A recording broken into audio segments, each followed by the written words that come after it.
This is Eyewitness News from number 11, Dr. Martin Loop in Adabraka in Accra. With me, Larte. This evening, I'm here with Nete Ajahu. And coming up in the next 90 minutes, President Akosua fights back, claims government has recklessly borrowed with nothing to show in his 6 years of government. Not only that, he has in addition rejected the audit report on COVID-19 expenses. The crisis that they were led to believe we were all in together was abused for personal gain. It was government that asked for the COVID funds to be audited. And I can assure this House that nothing dishonorable was done with the COVID fund. Also tonight, Ghana Armed Forces under fire over its strong defense of military deployment in Ashaiman, an exercise that has seen many residents subjected to severe beatings following the killing of a soldier. Still on Eyewitness News, Opposition National Democratic Congress orders its MPs not to move out of Parliament for the next 23 days and suspend campaigns for parliamentary primaries. We'll find out reasons for that directive. And later, that experience of a lifetime on Citi TV and Citi FM's Heritage Caravan is still on as patrons on the trip move from Savannah to the Bono region on day 5 of the Fun-Filled Tour.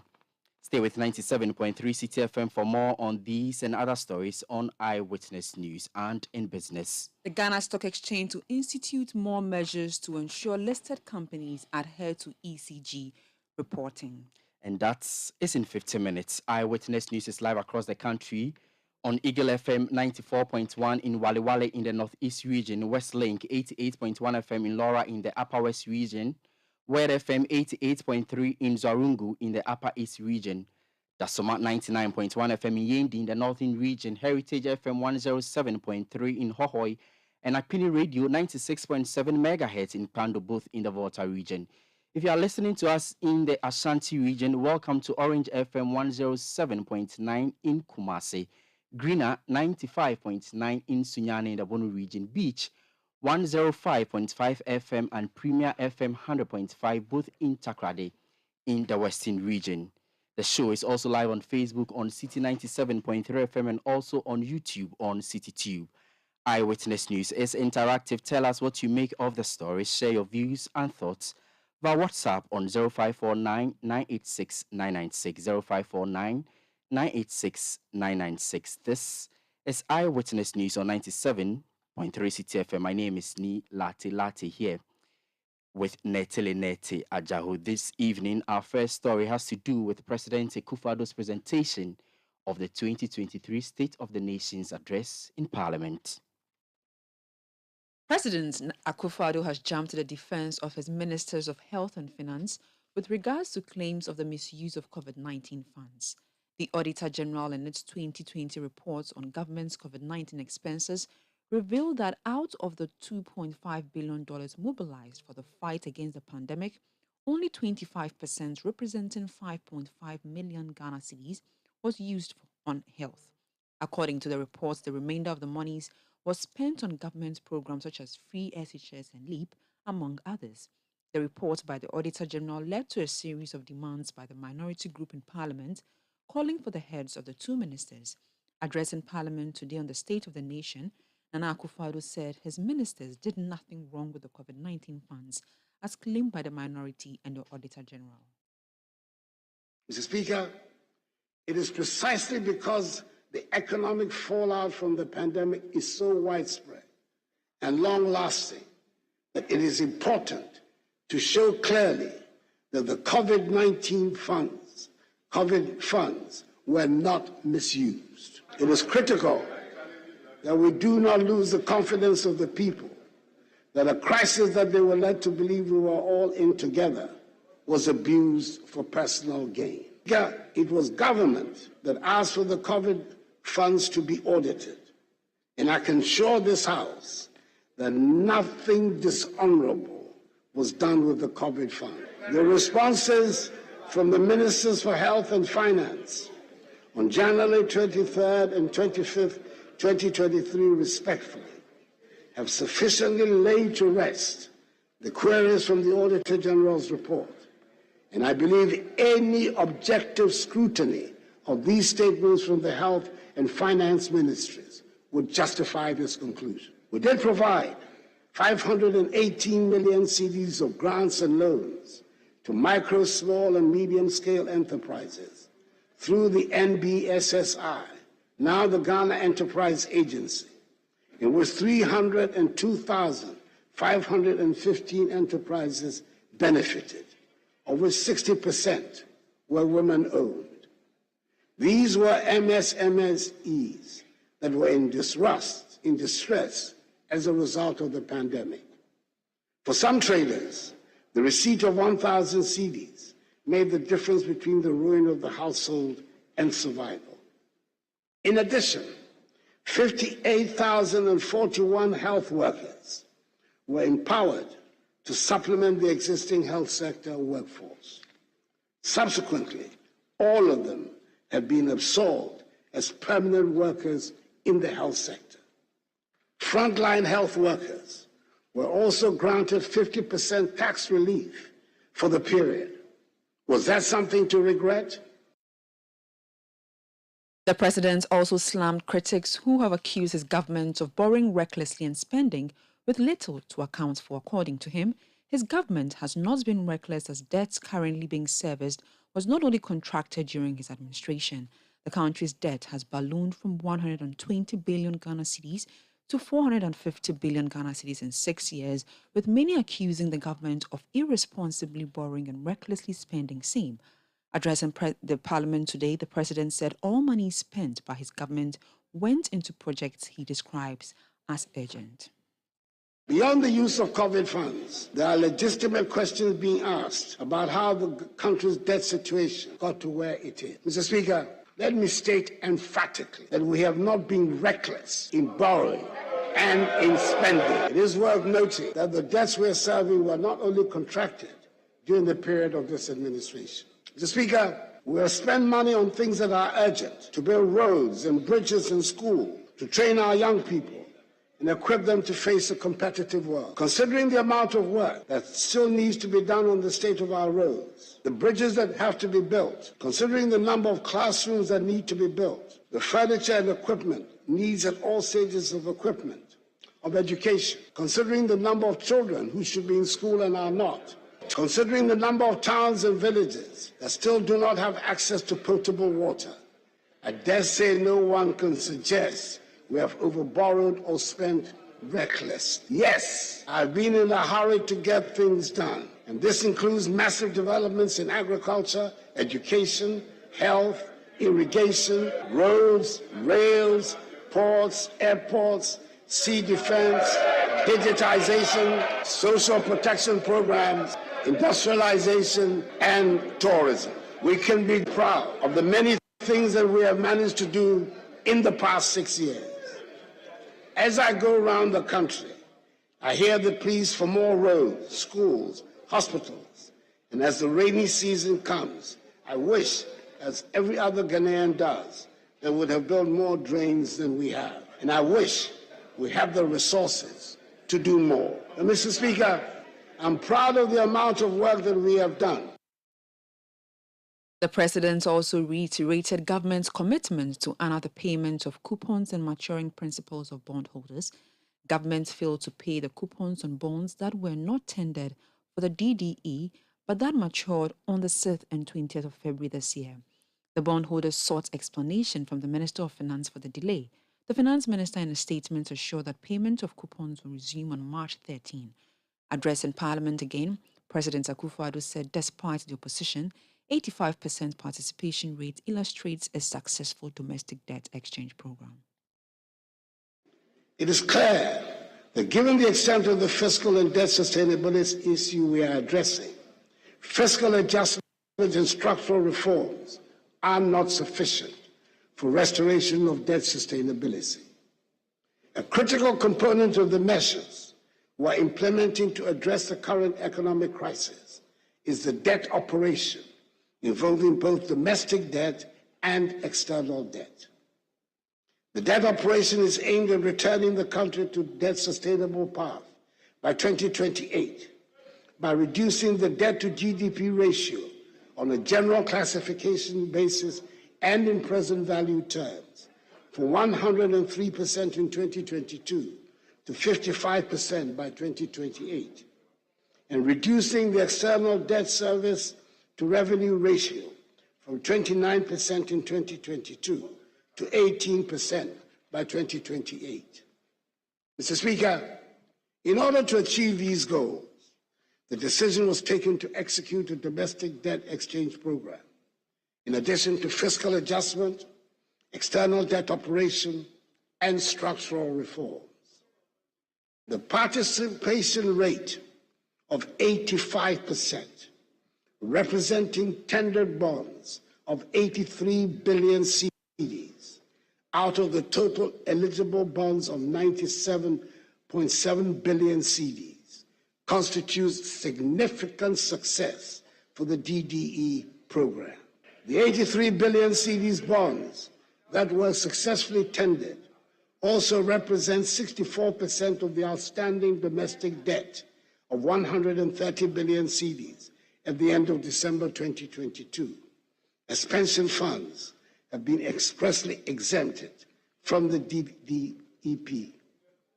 I want to take this opportunity to thank organized labor, pensioners, pension fund managers, the Ghana Association of Banks, the Ghana Securities Industry Association, the Ghana Insurance Association, the Individual Bondholders and Retirees Forum, and all others who have contributed to make the domestic debt exchange program a success.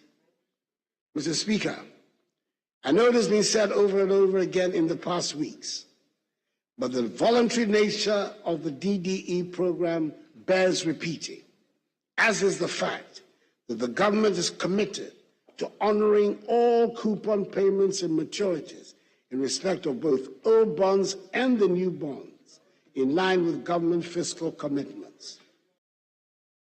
President Akosua also added that government is on course in its negotiations with Chinese creditors over Ghana's debt restructuring agenda.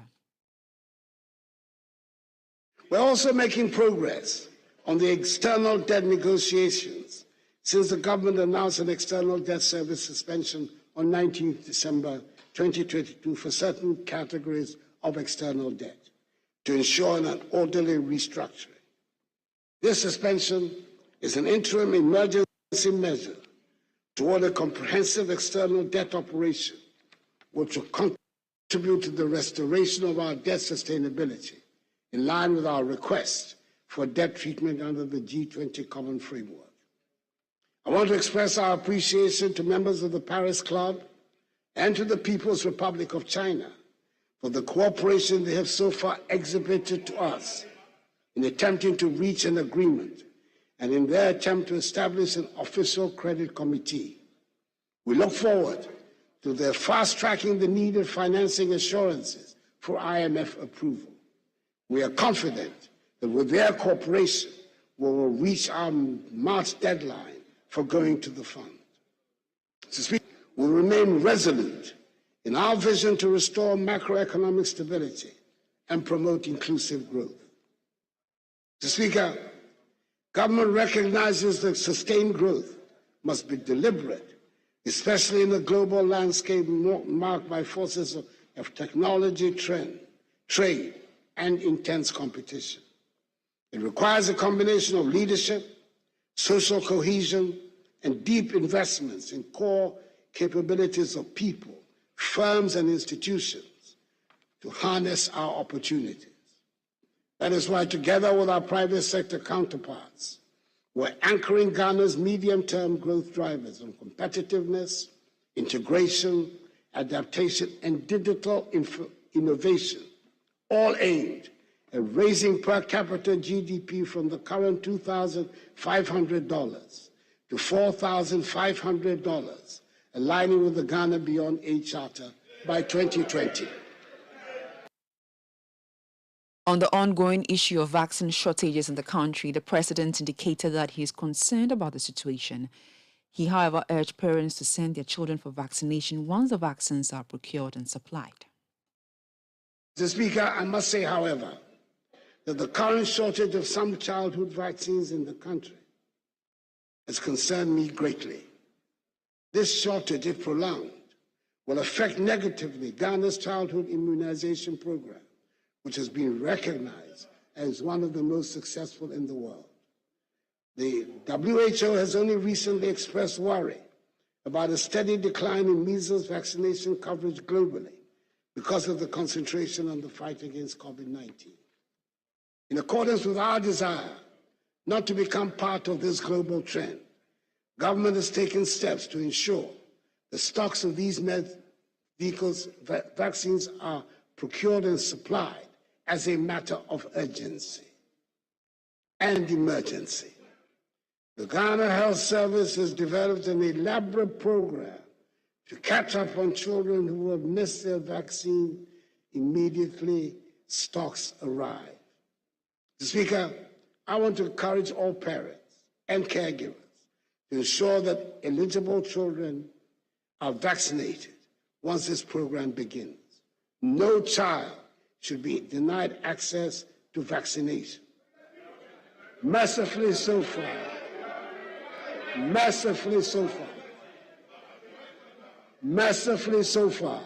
not a single child has died as a result of the outbreak.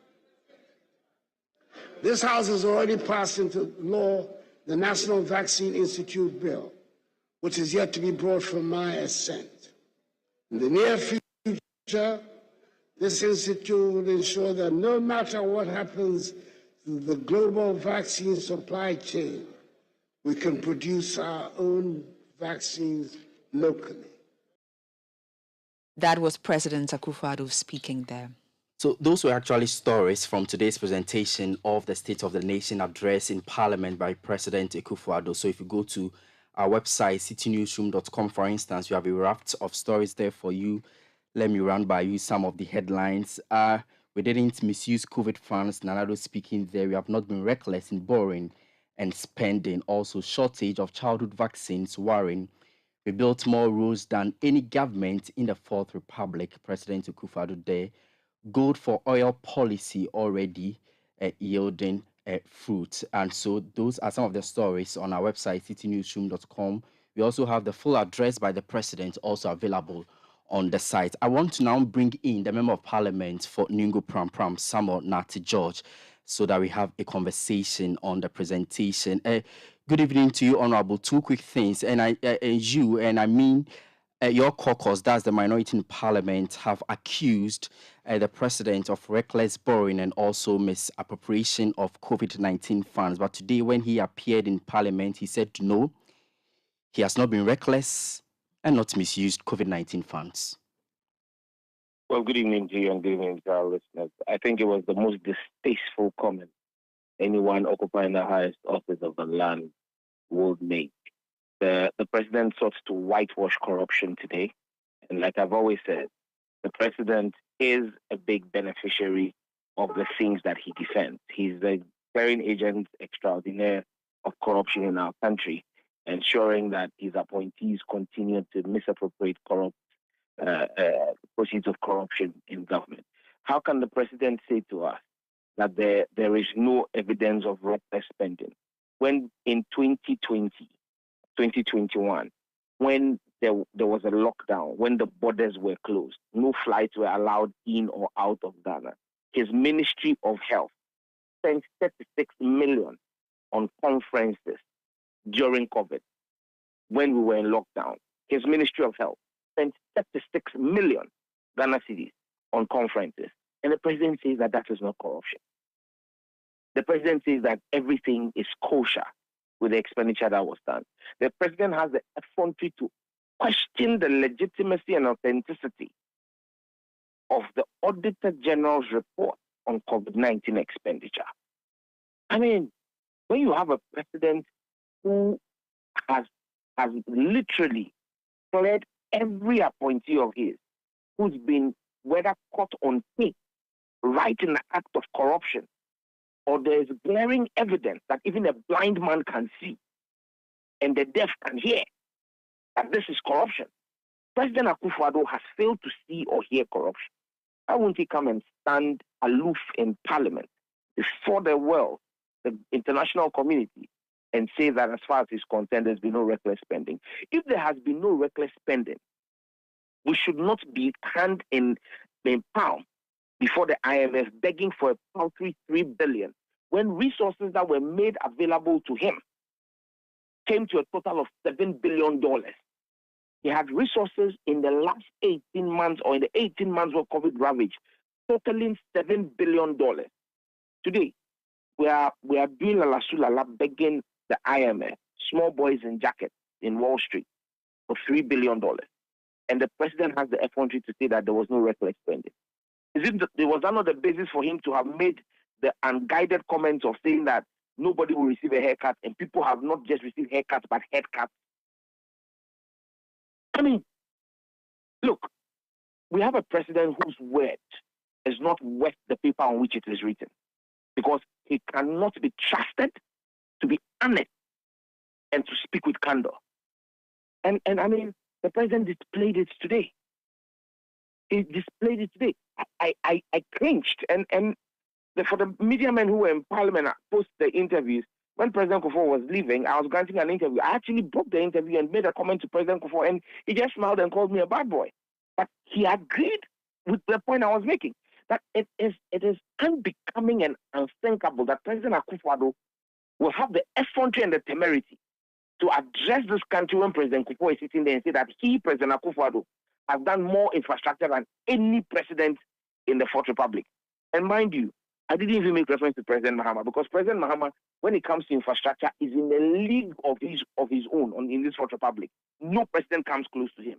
But even with President Kufuor, who is of the Dankwa Buzia Dombo stock, President Akosua is not fit to lace his shoes when it comes to infrastructure. Because at least you can credit President Kufuor with some dualization of portions of the Accra Kumasi Road. You can credit him with the Cape Coast Yaburansa road that he worked on. What has President Akosua done? Which project has he commenced and completed in his 6 years in office? He should show us. What can he show for increasing our debt stock from 120 billion? Well, Mr. Sam George, before we come to all these issues, let's stay with the COVID-19 expenses. Because the president actually said no matter how bad the situation is, the funds were used in the interest of Ghanaians, in fact, to protect lives and also to sustain the economy. And he also made reference to the explanations provided by the ministers for health and finance that all those expenses were made in accordance with the Public Financial Management Act and also with parliamentary approval. You still want to disagree? When the president speaks, he annoys us. Our president will make more sense to us if he's quiet. Because the things that you are quoting the president as having said, which I have known because I sat in parliament and heard him say them and cringe, actually do not make any logical sense. And I would have preferred that the president just came to parliament, nodded his head, stood up and left. That would have made more sense. And for the president to have spoken blatant untruths before the whole world. I mean, how can the president say that they sustain the economy? Is this economy sustained? An economy where our inflation rate, official inflation rate is 52%, unofficial is 120%. An economy where our city, in the space of 6 weeks, lost almost 40% of its value. Does the president understand the use of the words the words he uses? Sustained the economy. How do you sustain an economy and the economy is in collapse? The economy is in free fall. How have you sustained an economy and yet you are begging the IMF for $3 billion? If we don't get it by end of March, God knows what's going to happen to this country. How can you be in such a mess and be pontificating that you have sustained the economy? I mean, what is wrong with our president? Look, we need to let the president know that we have people who have the capacity of rational thinking in our country, and he cannot continue to take that for granted and talk down on our intelligence. We seem not to be angry enough. He says they gave interventions, water. How many people in Ghana are connected to Ghana Water? How many households in Greater Accra are connected to Ghana Water? And even the so-called free water that was given, has water not been increased, the tariff for water been increased by 60%? Have we not paid more for it? And since COVID came, since 2021, have we not been paying 1% COVID levy on everything that we spent? So did he really give us anything for free? So do these explanations by the president put to rest, I mean, your push for accountability in the use of COVID-19 funds? Respectfully, this question doesn't even make sense to me. Respectfully, with the greatest bit of respect. I've just explained to you in so many words. No, I am asking because the president said doesn't make sense. So how can he put paid our call for accountability? Mr. Assam, I'm asking because I know your minority side in parliament is actually still pushing. And in fact, your minority leader, that's Dr. Keselato Forson, has said that there's going to be a roadmap in terms of accountability of COVID-19 funds. But despite the fact that you are still pushing, the president says that we should put the matter to rest based on the explanations that the ministers of finance and health have given. So I'm just asking, what new thing is the minority going to do this time around? Well, it's not about the minority, it's our parliament. The Speaker of Parliament has referred the Auditor General's report on COVID-19 expenditure to the Public Accounts Committee. The committee will begin sitting very soon on that report, and we would drill deep and dig deep into the matters and name and shame the individuals in that report who have fleeced the state and brought us to this place. It is not because the president comes to stand in parliament and speak and spew lies in a Cockney accent that would assuage our demand for accountability. This demand for accountability would go even beyond his government into the next NDC administration to ensure and insist on prosecution of everyone in government who has benefited from COVID-19 expenditure. When the president's own party candidate, his own parliamentary candidate in the Sagnerugu constituency is on tape as having said that she received COVID-19 funds, and there is video evidence of her staring out and doling these monies out like confetti. The president comes to stand there and thinks that he can wash away by mere words of his mouth that are not backed by any fact. The fact that he has pretended over the biggest heist from our public purse. We have accused political parties and previous governments of stealing from the public purse. President Akosua has pretended over stealing the public purse. He hasn't stolen from the purse. He's stolen the purse with his appointees. And he will be held accountable for it with them when the time is right. Very well. Let's move away from COVID-19 expenses and then talk about infrastructure, which you were earlier making some argument on. But in fact, the president said that there is no government in the Fourth Republic that has actually achieved more in terms of infrastructure, in particular roads. In fact, maybe he is saying that because the government, that's the NPP, has completed the Tamale interchange, the Tamale airport, and it has also completed the Pokwase interchange. And in fact, there are also plans to complete the one just here in Circle. Of all the projects you just mentioned, the only project that was engineered and started by the Akosua administration was the Tamale interchange. The Tamale airport, phase 1, phase 2, all had their inception. In fact, phase 1 was completed under President Mahama. Phase 2 was started and was 58% complete with all funds secured in 2017. So President Akosua has no credit to take because he didn't come to secure funds. He didn't bring any agreements to Parliament for funding for Tamale Phase 2. Otchere Lartey, my goodness.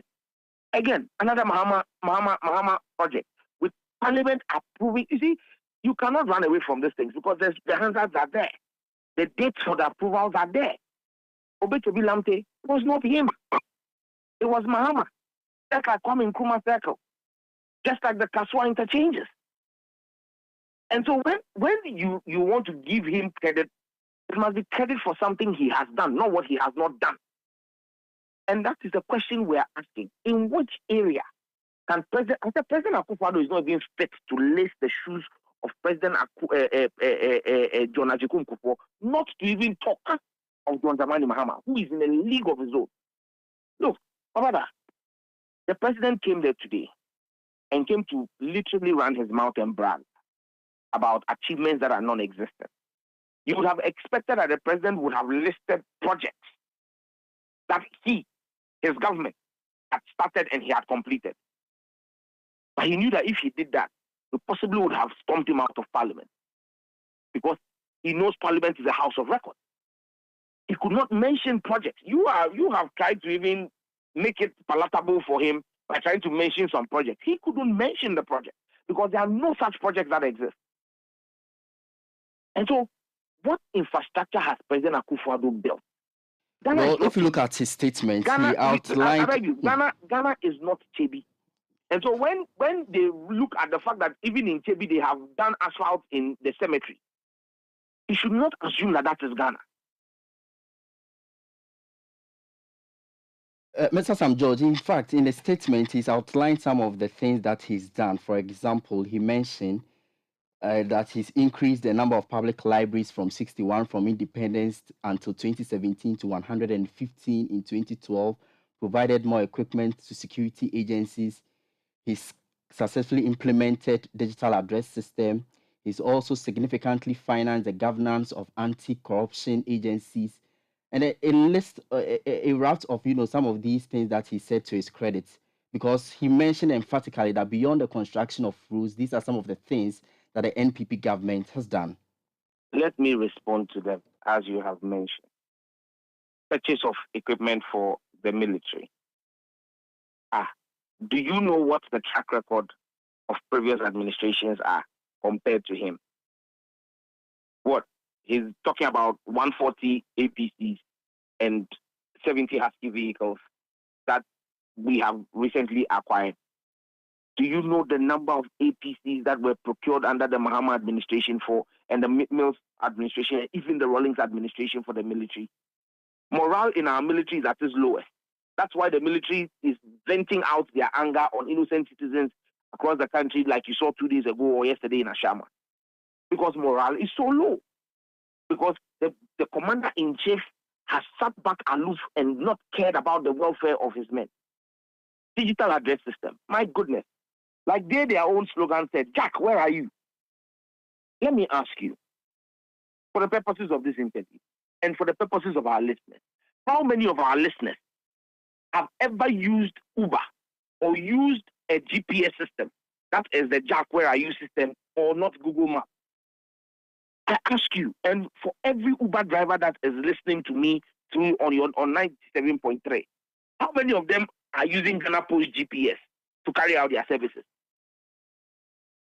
So when the president comes to stand there and tell you that he's done Ghana Post GPS, which was a rape of the public purse, that has served absolutely no purpose for the Ghanaian economy, you think that is something we should credit him with? The president is talking about public libraries. My goodness, what did he know about the public library system?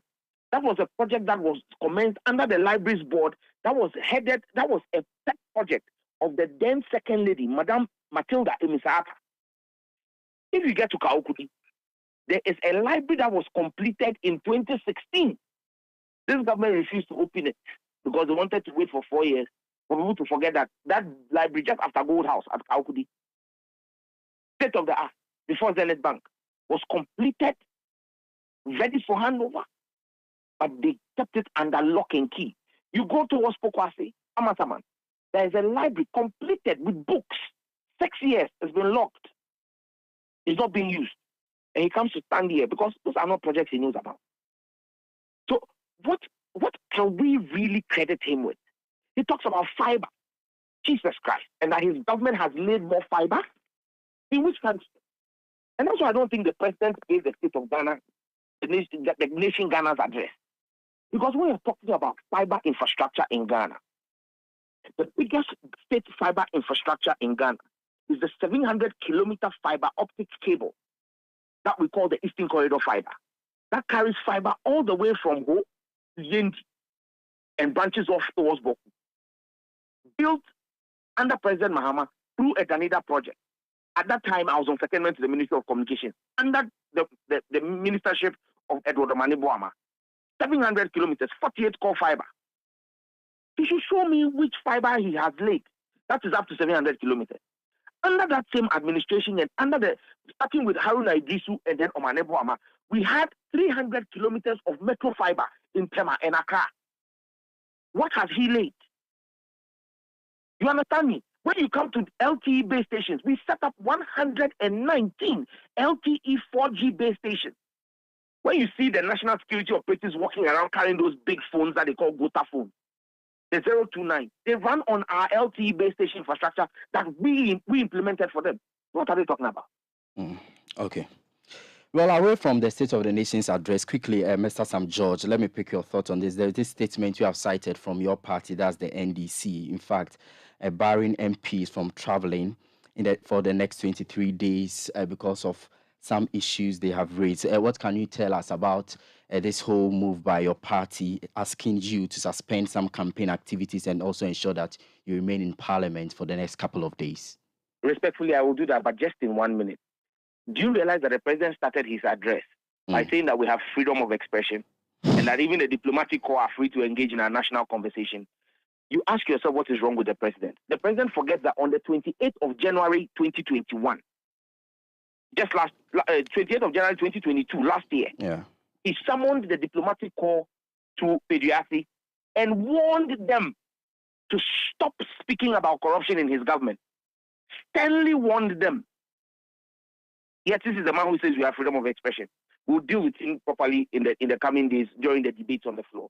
But to the directive by the party, we have to safeguard our democracy.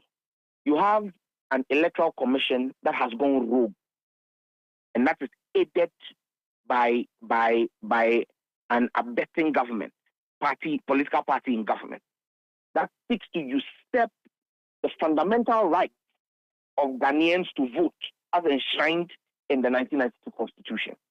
It is imperative on us as members of Parliament, on the NDC side, even at the peril of our own campaign for our re-election, to stay in Parliament and ensure that under no circumstances should we allow the Electoral Commission, that doesn't know what it is about, come and railroad itself through Parliament with the connivance of the majority, because we would have been on the campaign trail.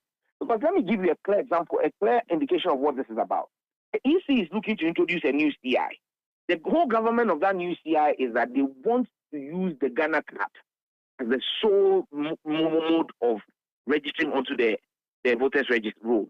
Why are you using the Ghana card? They claim the Ghana card is more robust and that they, in their own system, original EC system, allow for guarantees.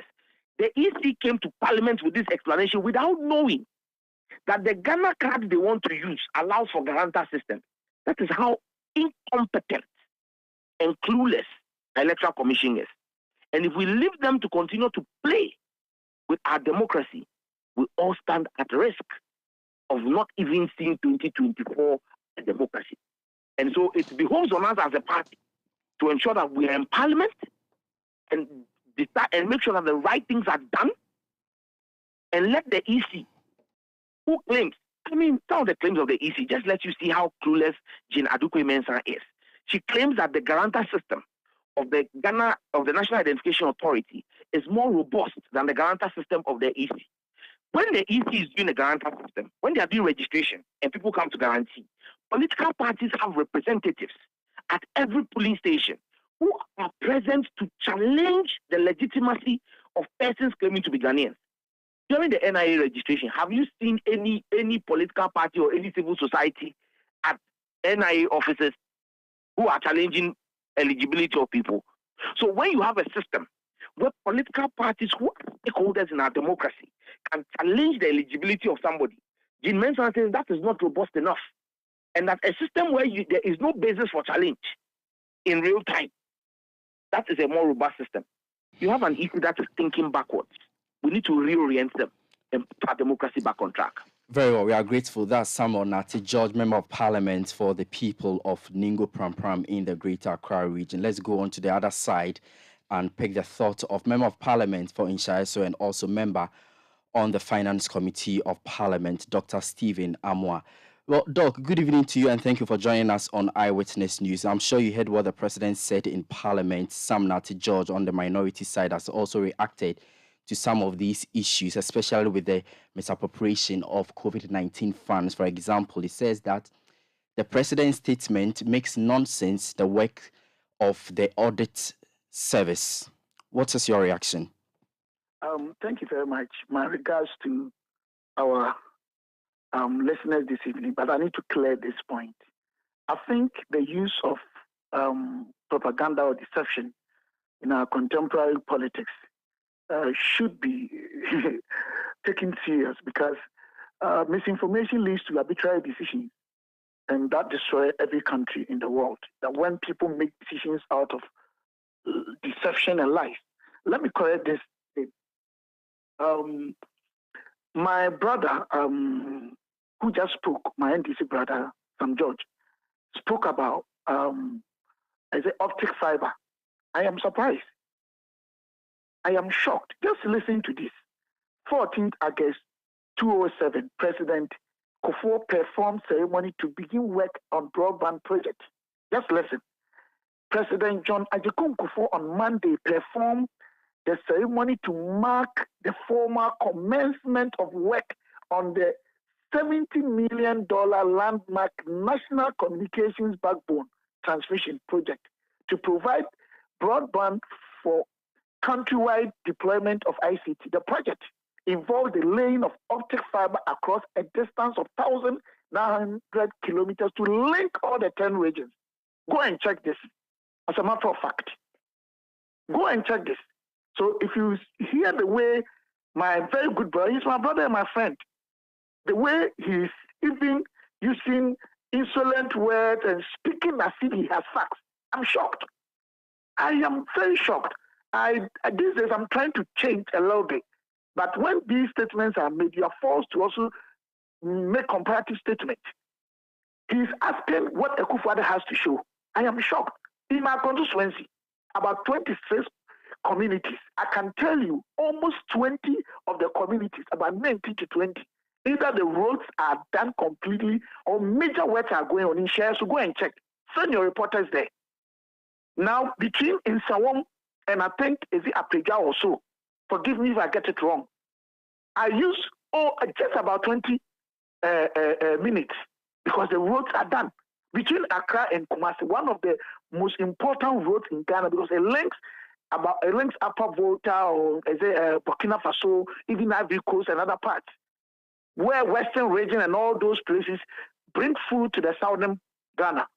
What did they add? They didn't even add 1 kilometer. I don't want to go in because there are crises.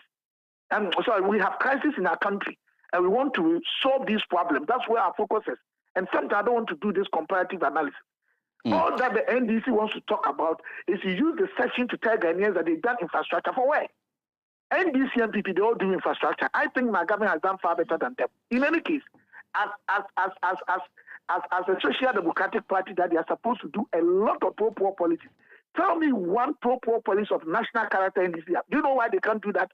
Because that one, you can't easily get loans to do it. You can't get loans. You need to manage internal economy or get excesses to do that. I don't want to go in there because as social democrats, you haven't done even one. Then you come back to a whole lot of issues going on in our country today about debt to GDP, interest payment. They are making, look, interest payments started increasing from 2012 to 2016.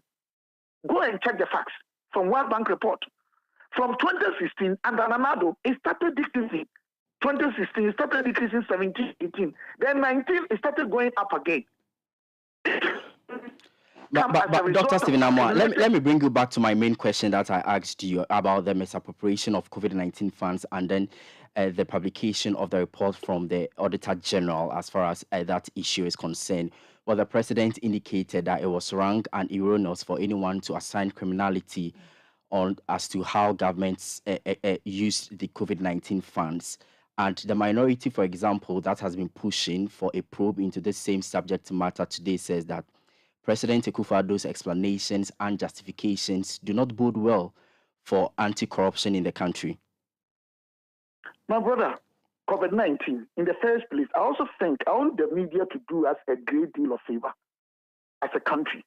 When there are controversial issues, please go deeper, not with you or to you, I beg you, the whole Ghana, so that we can just draw curtains and bring such issues to rest so that Ghanaians will know who is speaking the truth.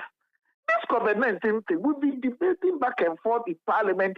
Even the finance minister came, they made very, vivid statement with the figures and facts. They were there, we were there.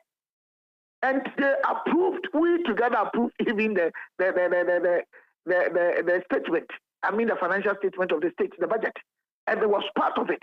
But let me tell you this. Go and read PFM Act 2016, Act 921, Section 18. It states 3 conditions under which even our fiscal rules and policies, what are fiscal rules and policies?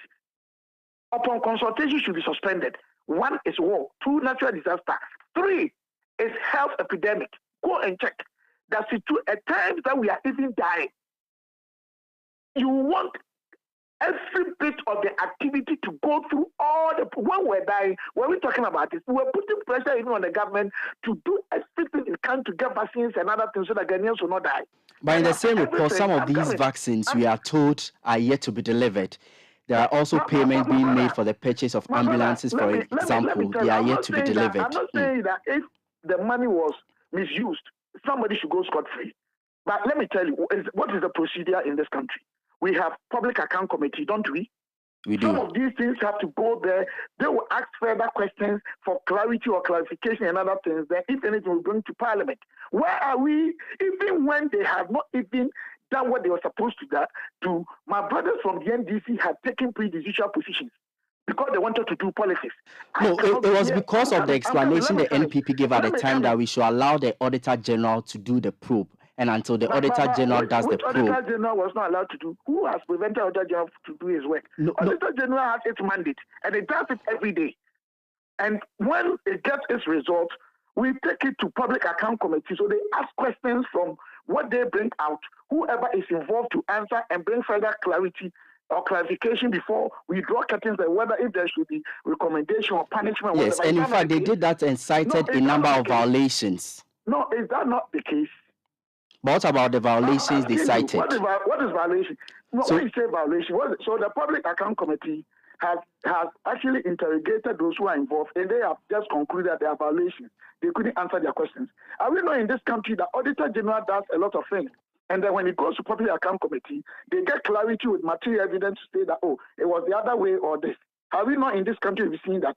My brother, if the NDC guys are taking this position, I'm not surprised. Probably people would have done same in our country because they want power. But the fact of the matter is that we have to continue recycling these behaviors when NDC they are there, when MPP they are there, because we want power, and the nation is always being where it is. Is it what we all want? I'm asking the media. I can't say there has been corruption or no corruption when it comes to this issue. I won't come and lie.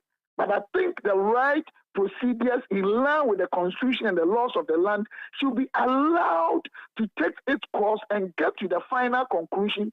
And then we know this thing has happened. The person has been dealt with by court of competence to jail the person or otherwise to find guilty or not. But it's not when people want to embark on political capital hunting and they want power because of political capital. They want to go on and lying and stating all sorts of things. I am asking a simple question. The PFM Act, what does it say? In times such as this, is it really in line with what my brothers, the NDC gentlemen, are doing, or they just want power? We can't do this to ourselves. Okay. We cannot do this to ourselves. We will see how this development will unfold in the coming days, but we are grateful to you, Dr. Stephen Amo. I've read one statement. Please find out whether the optic fiber was Akosua who actually opened that with $70 million thing, or it was the NDC guys that did. Ask my brother, some of these controversial issues, find solutions so that we know MPP guys, we are lying, or NDC, they are lying. We can continue recycling some of these arguments. The NDC will come, MPP will come, and the media will not find the truth and let Ghanaians know that, Steve Nama, what you said was true, so this is the fact. Then we left it to rest. Okay. Most of the things my brothers are talking about, I'm not saying they are always wrong. No, I won't say that. But most of the times, it's just for sheer political capital gains. Okay, Dr. Stephen Amma, we want to leave it here. We are grateful for sharing your thoughts with us. That's a member of Parliament for Nshaiso and also member of the Finance Committee of Parliament. This is still Eyewitness News on 97.3 Citi FM. In return, we have some other stories here for you. Don't go away. Eyewitness News. Be there as it happens. There's something special happening at Heritage Christian College. Their bustling campus is right in the heart of Amasaman, just behind the Olympic Stadium. And it will amaze you what they are doing there. Heritage Christian College is churning out academic excellence with their comprehensive range of degrees, including Bachelor of Business Administration programs, IT, and theology. Don't forget to ask about their professional programs and short courses. What makes Heritage special? Heritage Christian College takes the academic experience further than ever with one laptop per student, flexible fee payment, entrepreneurial training with financial support, all delivered by a caring faculty working to develop your character and your intellect. Admissions are in progress, so call today on 054 7777 731 and get accepted. For more information, go to hcuc.edu.gh. Heritage Christian College, a university educating compassionate entrepreneurial leaders. One gunner, pit. Just one gunner.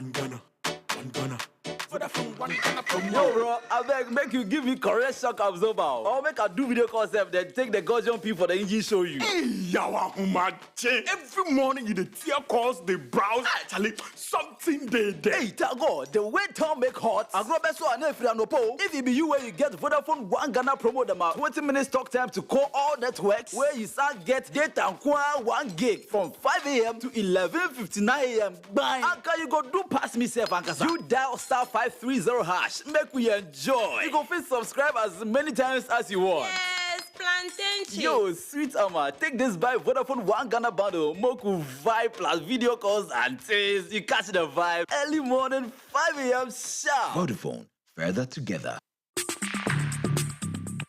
Let your voice be heard on Eyewitness News on Facebook at facebook.com/Citi97.3, Twitter at twitter.com/Citi973, and Instagram at instagram.com/Citi973 with the hashtag Eyewitness News. Welcome back to Eyewitness News on 97.3 Citi FM. My name is Lartey here with Neti Ajahu. Let's bring you more stories this evening and then take you to the camp of the National Democratic Congress. They have issued a statement and in fact declared an operation which has been described as Operation Save Our Democracy. They are asking members of parliament on the minority side to stay in parliament from now to the 31st of March, and also members of parliament who are seeking re-election in terms of parliamentary primaries to also stay away from their campaign during that same period. Let's get more explanations from the party itself and speak to the Deputy General Secretary of the party, Mustafa Gbande. He joins us on the line. Well, Mr. Gbande, thank you for joining us on Eyewitness News. What more can you tell us about this whole operation, Save Your Democracy, that you've launched, and asking your MPs to stay away from campaigns and also make sure they are in Parliament from now till the 31st of March? All right. Thank you very much, and thank you to your cherished listeners. I think that basically the Operation Save Our Democracy is necessitated by the fact that the NDC realized that we are in very dangerous times, taking into account the behavior, posturing, and activities of this government, an adult regime. And so it's important that we also understand that the democracy that we practice is shaped by acts of parliament or activities of parliament. And so we need our MPs to stand up and to play a very critical role in restoring or saving our democracy, which is being destroyed by this government. It is clear that an adult-led government does not operate within the jurisdictions of rule of law. They do not uphold human rights, respect for anybody's rights. They do things that champion their interests. And to the largest extent, you see the extent to which citizens of Ghana and their opinion and their actions do not longer matter in the scheme of things of this government. And so we are saying that going forward, we need our MPs play a very critical role. And the objective or the essence of a very strong political party of the NDC that have led a very strong foundation of the democracy of Ghana, would like to ensure that we have our members playing a critical role at this time to preserve that democracy. One, they would ensure that they pay attention to what this government is doing in Parliament to the best, ensure that what is not practicable to the ordinary Ghanaian, what is not good to the ordinary Ghanaian, we stand against it. Even if this government would like to do it, it should be stated that we did not take part of it, we don't sanction it, and we don't want to be responsible for what is going on.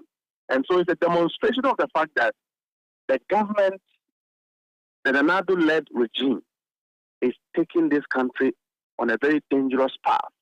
And as political parties, our duty is to shape in this democracy which has developed this country. So basically, that is what the directive says. And also, because we find ourselves organizing our primaries, we want MPs to have a lot more concentration in Parliament. And so it's important that we issue a directive to ensure that activities in their constituencies do not attract their attention to the extent that they can no longer concentrate on what is nationalistic, what is in the interest of Ghana, what to preserve Ghana, and what to protect the citizens of Ghana. And I think the NDC is doing that. But if that's actually the case, why put timelines to it that between 7th March to 31st March 2023, they should be abiding by this particular directive? Out of that date, they are free to do so. They are free to do whatever they are expected to do. It means that, don't also forget that we are clearly managed by intelligence as a political party. And we have very strong intelligence on the activities of government. Government normally smuggles things through Parliament and execute them against Ghanaians. And so we want to get our members of Parliament to be gatekeepers of the activities of government as far as Parliament is concerned. So what intelligence have you gathered? What are the things you are suspecting government to smuggle through during these periods? You will see clearly, and the time will come. It will manifest itself, but you can be very sure that we have assembled gatekeepers to ensure that we speak against the nefarious and corrupt activities of this government, and to ensure that we can stop the things they do against the people of Ghana. One, we will not sit down in this country for the Nana-Addo-led regime to use a woman of Jean Mensa to undermine the voting system, the rights of Ghanaians that we have. She intends to say that you cannot use any other means to get to the voters register except you have a national identification card. We have been saying that we are not there yet. It's a good suggestion. The timing is wrong. We are saying that the NIA is not prepared. As we speak, if you go to every constituency, you will realize that the district offices of the NIA is not operational. They cannot produce cards. The NIA itself admits that it owes its financiers, institutions that have invested money into the card system, are being owed to a tune of about $100 million. That's explanation both the NIA and, in fact, the Electoral Commission, that's the Electoral Management Body, have provided when they appeared in Parliament a few days ago. But Mr. Gbande, we want to wish the party well in its operation. Let's see how things will unfold in the coming days. But we are grateful for agreeing to explain these issues to us here on Eyewitness News. That's Mustafa Gbande, Deputy General Secretary of the Opposition National Democratic Congress. Still on Eyewitness News, we have more for you, but next, when we come back, we have business with Netele Netiajao. Stay with us. Eyewitness News. Be there as it happens. Oh, Jack, where are you in a hurry to? Charlie, I'm going to Imperial to do my car insurance. What's happening there? Because if Enyaba also told him they're going there this morning for their car insurance. Master, you haven't heard. No, the Imperial is the name in insurance in Ghana here. Really? Sure. Imperial General is saying, come insure your vehicle with them at any of their branches or agents or even online from now till the end of March 2023 and get yourself handsome rewards, fuel coupons, special souvenirs, gift vouchers, and many more. And here's the catch. During this reward period, you will also get a free 1-year life insurance cover in addition to your motor insurance cover. What the wow! So does it include with the taxi drivers and the e-taxis? Hey, everybody qualifies, so just come insure your car and you are done. Call 0302-788-955 for further details. T's and C's apply. Imperial General Assurance. Solid protection. You know, Papa see that? And it's rickety car. Hey, Papa! Bobo, so how's your engine now? It is half man, half amazing. Thanks to Cos and you. Can't feel better energy. Can't touch this. Charlie, guys, so Sancho's engine just died like that? Yes, so somebody managed to convince him that there is a better engine oil than Quartz, and he switched. Sancho Panza.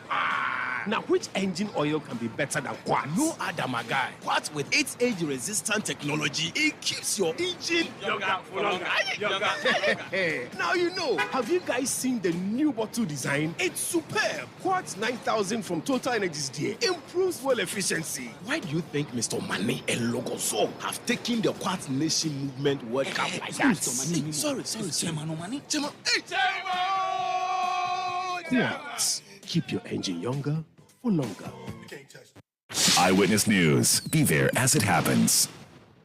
Get the details. Every significant financial transaction, every market movement, and all the policies that affect your business. Citi Business News. Be informed. Time now for Citi Business News on Eyewitness News, powered by citibusinessnews.com. Let's settle for the details.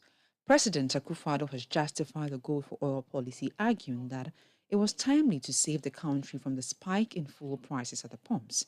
Vice President Mahamudu Bawumia had previously announced a program to enable the government to pay for imported oil products through direct barter using gold purchased by the central bank. This move aimed at helping the bulk oil distribution companies tackle the forex challenge. Speaking during the State of the Nation address, President Akosua said the policy has already shown positive results throughout the country. The gold purchase program by the Bank of Ghana and the gold for oil policy are creative uses of our resources, which are already bearing fruit. These policies are aimed at achieving two results that are critical to the health of our economy. Firstly, they'll help us preserve foreign exchange, especially the US dollar. And secondly, they will enable us to stabilize the price of oil products, such as petrol and diesel, on the domestic market.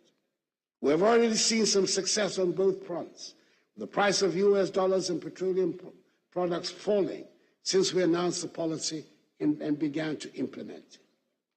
The average price of petrol at the pump, which had risen to 20 cedis a litre in the middle of December 2022, is now 13 cedis and 80 pesos a litre. President Akosua speaking there.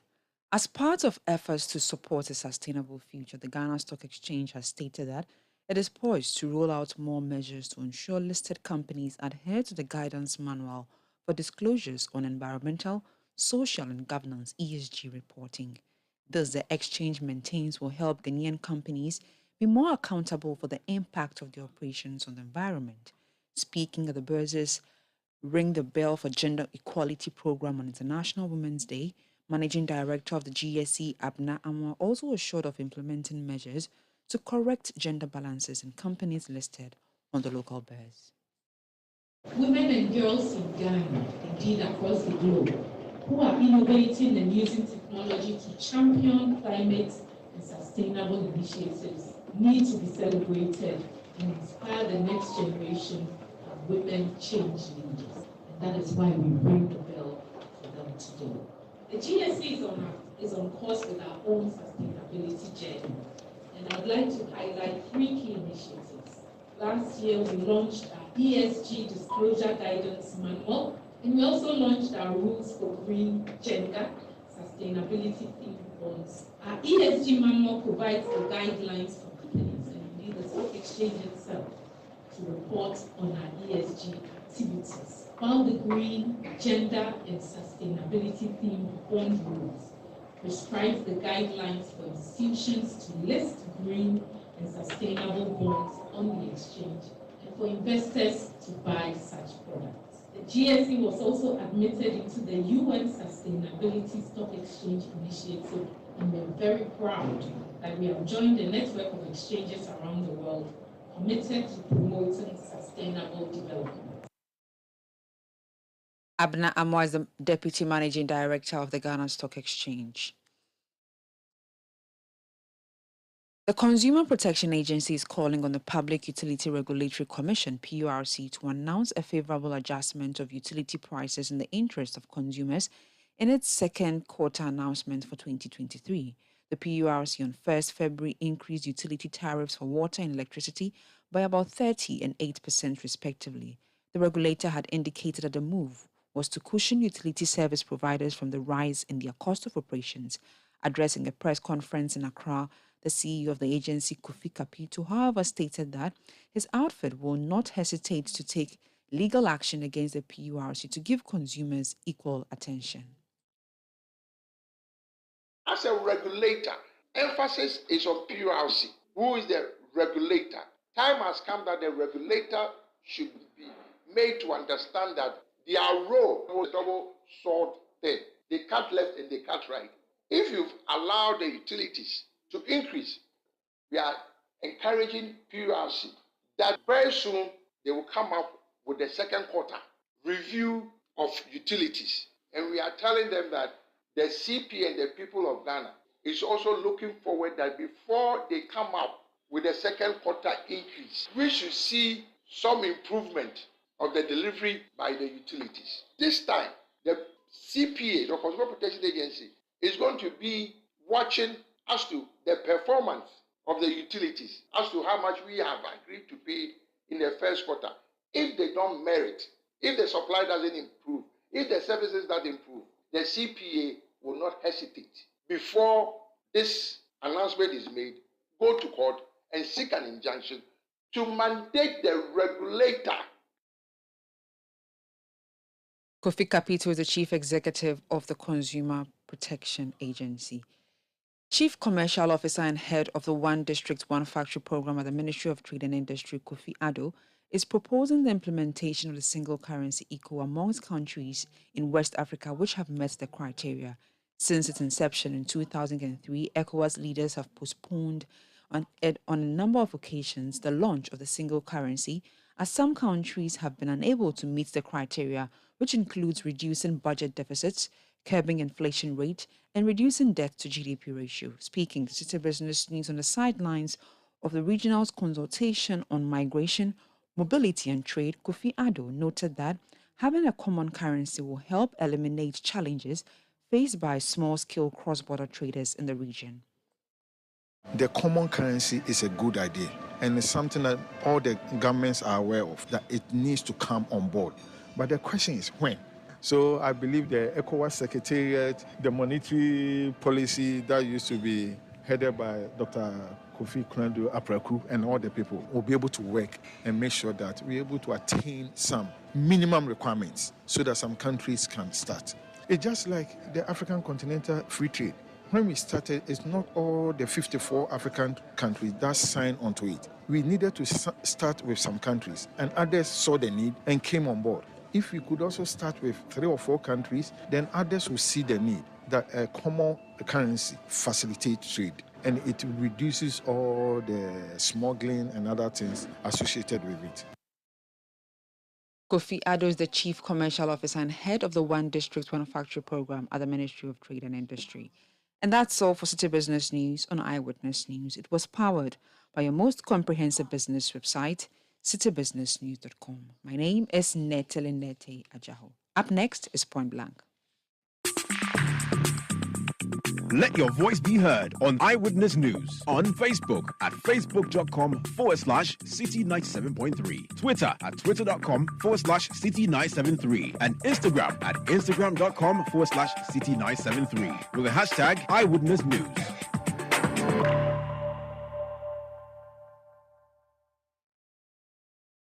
Keys. What could be simpler than a key? Who doesn't have a key? A car key, an office key, a drawer key. But there's one key that rules them all. The house key. The key to a place we call home. The key to the home where everything comes together. The key to a home that is our own. A home where we make life happen with our families and loved ones. Adoha has been working hard for over 30 years to make home ownership within reach for many. Say yes to property with Adoha. Your dream home is one call away. Your dream home is a few clicks away. Visit our Accra project, The Place, by calling 030-2789-757. If home is where the heart is, then let's go home, shall we? Let's go where the entertainment is, where the passion is, where the laughter is. And sometimes, even the tears too. Let's go where we feel safe enough to share our opinions. And send tweets. Where we do that embarrassing little dance to our favorite song. Let's go home where the love, the care, and the joy live. There's no place like home. Connect your home to super fast internet with affordable data bundles from MTN Home. Visit broadband.mtn.com.gh or your My MTN app to sign up today. MTN. Eyewitness News. Be there as it happens.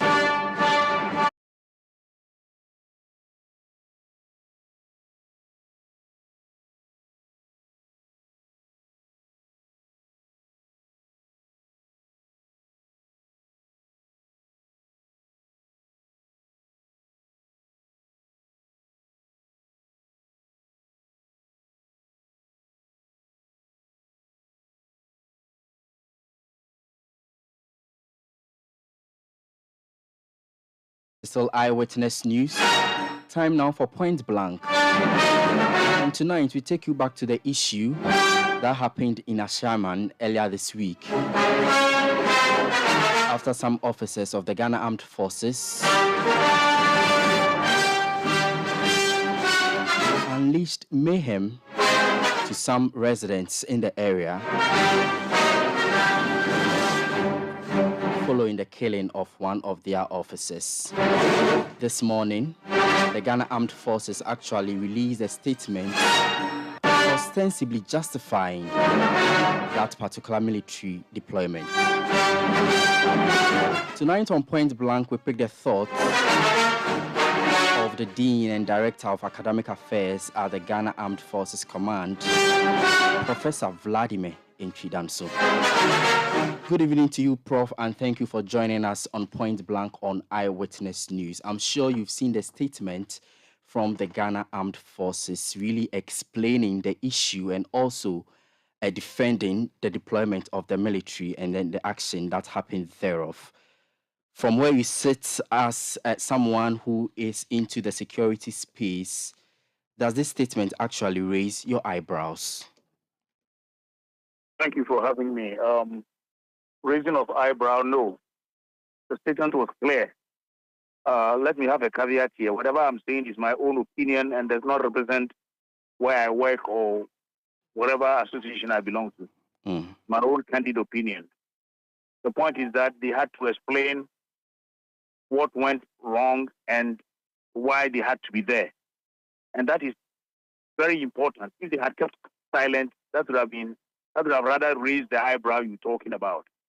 But right now, they were clear, unequivocal in what happened and why they had to go there, and that they went there based on intelligence. And remember, we have the military intelligence wing of the Ghana Armed Forces. And so if they had gathered intelligence that within the periphery of the operational area, there are some hoodlums who may have committed this, they had the swoop. Police normally do that. They take a perimeter and they get a swoop, round up people, and then they are able to get some miscreants. So the statement was clear that that's exactly what they did. They handed over to the military, the police, to screen them and then hand over the rest to the police for further investigation. So the statement was very clear and unequivocal. But the question on the minds of many is the fact that in as much as the Ghana Armed Forces, as they explain in their statement, was there on an intelligence-led operation, in fact, to fish out the perpetrators of this heinous crime, the manner in which they went about their activities is what a lot of Ghanaians are really asking. If you want to find out persons who are behind a particular crime, do you subject citizens based on the videos, at least that we have seen? People were being beaten to pulp, others were being lashed, others were made to lie on the floor. Is that how really the Ghana Armed Forces goes about when it has to do with some of these things? Well, the armed forces have their own modus operandi. And if they go wrong, there are rules applying to even the application of force. And so their own would be able to find out whether what went on was right or wrong. Anytime there's an operation, even the bullets that you are given, you got to account for it. And so I'm thinking that that's not the end of the matter, that they have done what they have to do, and that is it. There will have to be a complete report about the operation. The operational commander will have to give a sit-rep, a situational report, and the hierarchy will be able to deal with it as by military rules and regulations. But over time, has this particular mode of operation yielded the results based on what you have been able to gather in terms of your expertise as far as some of these issues are concerned? The operation? Yes. It's too early. The police do a swoop in an area, and it takes weeks before they are able to, the military also said that they found some things that were untoward, leaves that were suspected to be cannabis and other things, weapons and things like that. So all these things will have to be analyzed.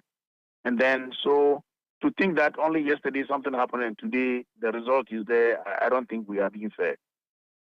Let's see how it pans out. No, I'm not asking about whether they've been able to make some inroads. I'm just asking generally if the military goes about their activities, just as we've seen in Ashaman, where some innocent people we are made to understand are made to suffer this particular kind of human rights abuse, as many want to put it. Really, do they get the result that they intend to achieve at the end of the day? That's what I'm asking. Well, every military operation has an objective, and they target a certain object. They say, we know that something is sitting here, we're going for it. So that's a target, and they cordon the area as a theater. Within the theater, you fight to get the object. Anything in your way is an obstacle. So with the military kind of psychology, they go in with precision, target the object, get the object, and let us also not forget that in the military, they don't lose their people just by heart like that. Even when the person is dead at war, just check the Ukrainian war. When somebody is dead, they have search and rescue operation. Even the body is needed because they need the body in order to account for the dead. So search and rescue operations will be done at any point in time when there is they claim that a body of a military man has been found somewhere. They will do the search and rescue operation. Either the person is not dead and they rescue the person, or they search and find the body and bring the body to their own. But where do you stand in the debate, proponents who say that the police should have actually the police should have actually led this particular operation because it's an investigation that will bring out the perpetrators of this crime? And so I strongly suspect, you ask me directly, yes, where I stand. I don't have a stand, but what I know to say is this, that yes, it is a police operation, it's a civilian thing, and the civil authority on this issue should be the police. There's no question about that. But I have always said that we are not policing very well. I love the Ghana Police. It's a very wonderful organization. But one, we need to restructure the police in such a way that these things become things of the past. First, the police strength should be augmented astronomically. I mean, the point is that we have about 33,000 of them. They are still inadequate. We need about 50 to 60,000 police. And then the balancing concept of policing should end. We need police that are in the community. Policemen should stay in the communities. That Ashama community should have people who are staying in houses that are within the community. Then the miscreants are known. So policing becomes easy. When the police want to swoop, their own men are within the community. If we have men in the police, if we increase the police force and we resource them properly, including the use of intelligence, even the BNI must also be within the police circles where the police are living. If we expand the work of the territory of the police in their work, I believe these things, the military will not be able to be coming in the way we. It's only when the police are overwhelmed that the military will be called in. That's the order in every society. But if you have a scanty police force, ill-equipped, placed at places distant from crime and that kind of thing, this is what will happen when the military believes that they don't have to wait on the police. So we must look at that angle also very well. The third angle we have to look at, my brother, is the very fact of indiscipline in our society. If 13, 12-year-old children are able to make a video insulting the head of state and it felt good to send it out there, then you know where we are going.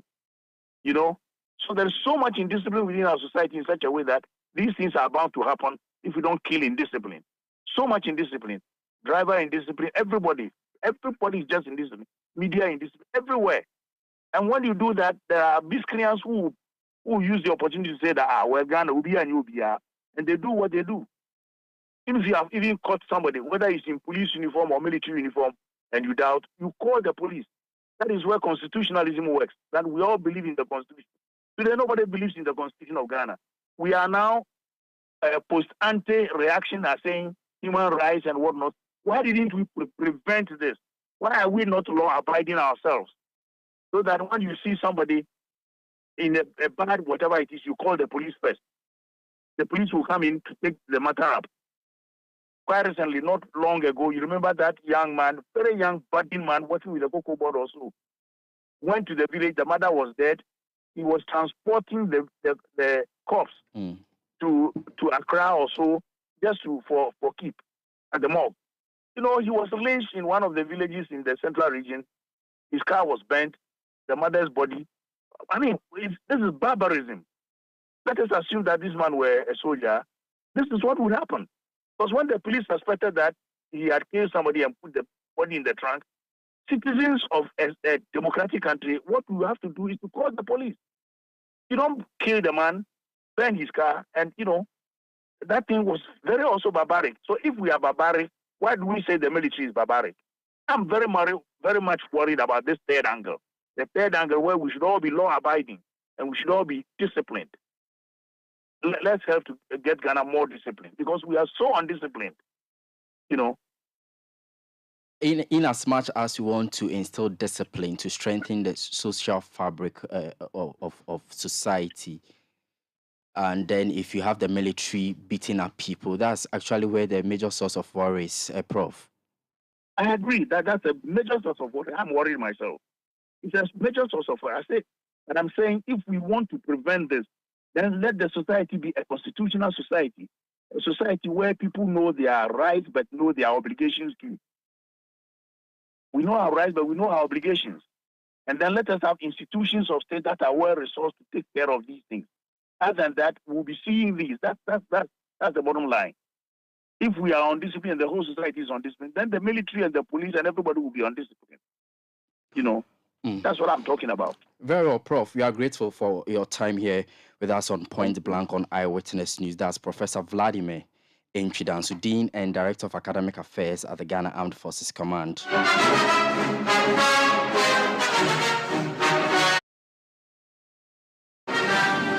On Eyewitness News Point Blank segment, we are talking about Citi FM's and Citi TV's Heritage Caravan. It's day 5 already of the 1-week road trip.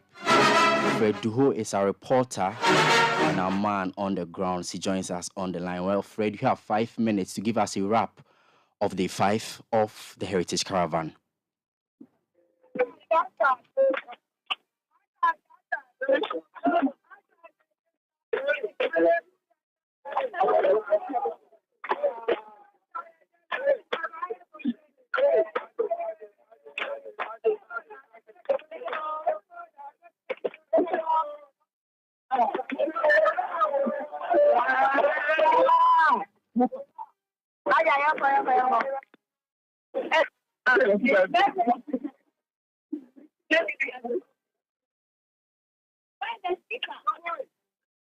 Hello, Fred. Hello, Fred.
That we lost Fred who on the line. He joins us back.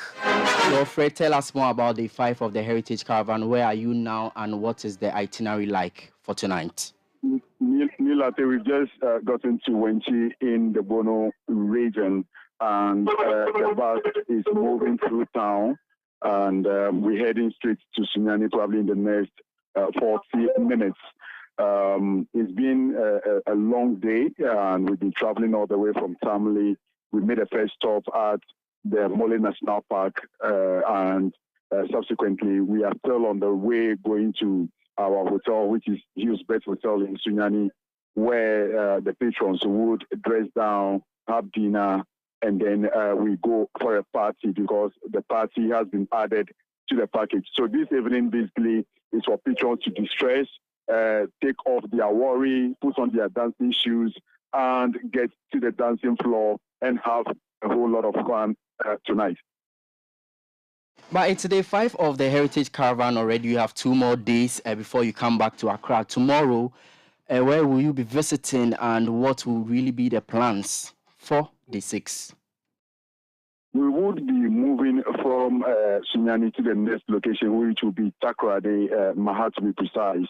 And at that particular place, we would be having dinner as well. Aside the dinner, there are other activities packed to take place in that particular venue. You know, we are in Ghana month or the Heritage Month. And we are making it Ghana. Trying to promote made in Ghana products for that matter. We are going to dress down, and by dressing down, I mean dressing down the traditional way and going, formal, where we're going to have dinner and have fun and keep the enthusiasm going until we get to Cape Coast and return to Accra roughly by Friday evening. So from the northern part of the country, you are gradually moving to the southern part. Exactly the case, me. If I can run us through the detail, we started from Greater Accra region and went to Volta region to precisely Amejofre, where we went for the Canopy Walk, and then from there went to the Royal Century Hotel, where we had the Kwampa Band join us for that particular evening session.